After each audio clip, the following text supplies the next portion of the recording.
According to recent reports, New York City has the highest rate of mortgage fraud. What steps would you take to prevent a recurrence of abusive consumer credit? Mr. Donalo.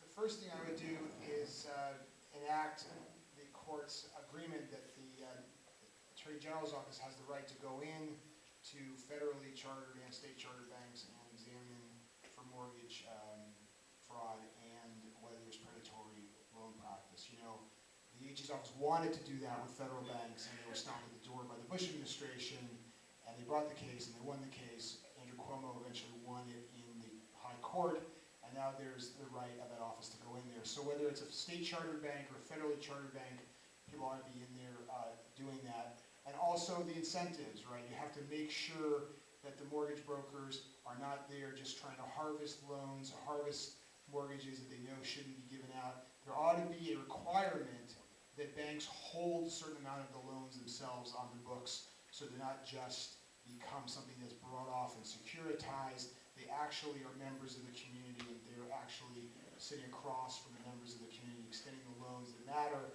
and that therefore the bank, the local community bank, has the same interests as the members of the community of the loan succeed. I think that is all part of what's going to hopefully or not come out of Washington, what the AG's office ought to be focusing on. Thank you. Ms. Rice.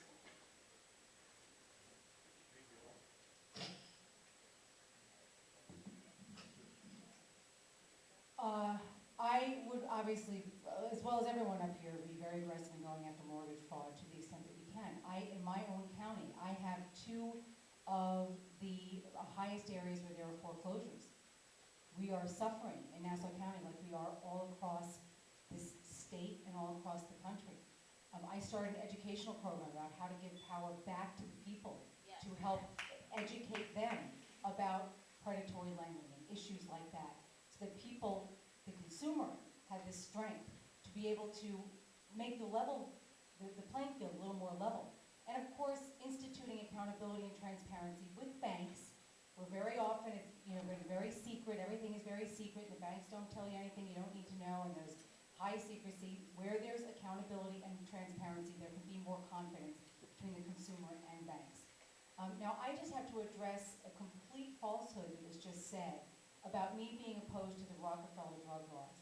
Not only did I support them, but I was actually doing diversionary programs similar to what the reform of the Rockefeller drug laws achieved 2 years before the Rockefeller drug laws were ever reformed.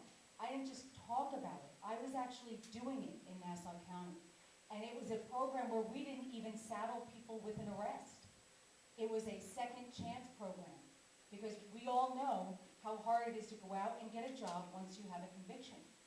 This program of mine was a diversionary program that kept people from going to jail in the first place. That is how you help people. That is how you turn communities around. And I was doing this 2 years before the reform of the Rockefeller drug laws, which of course, obviously I supported. Thank you. Mr. Coffey.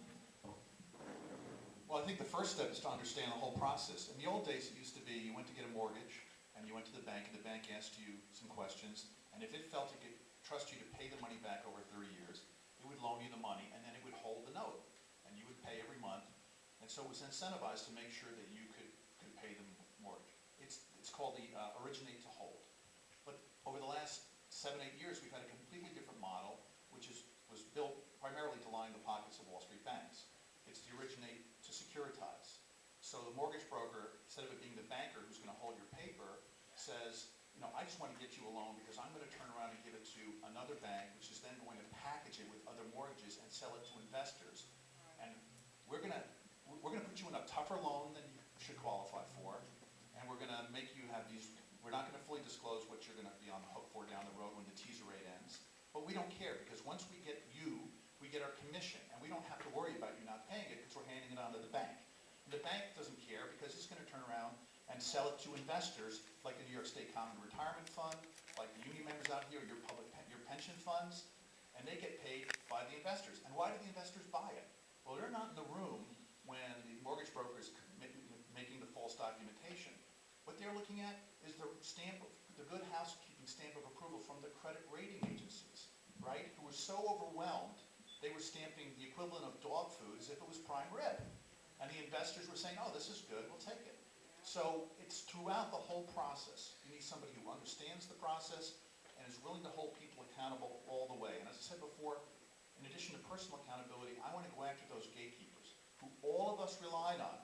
All of us relied on them when they said these were as good an investment as U.S. Treasury bonds. And they weren't. And a lot of people knew it, and they have to be held accountable. So there's a whole bunch of folks in the mix here who have to be held accountable.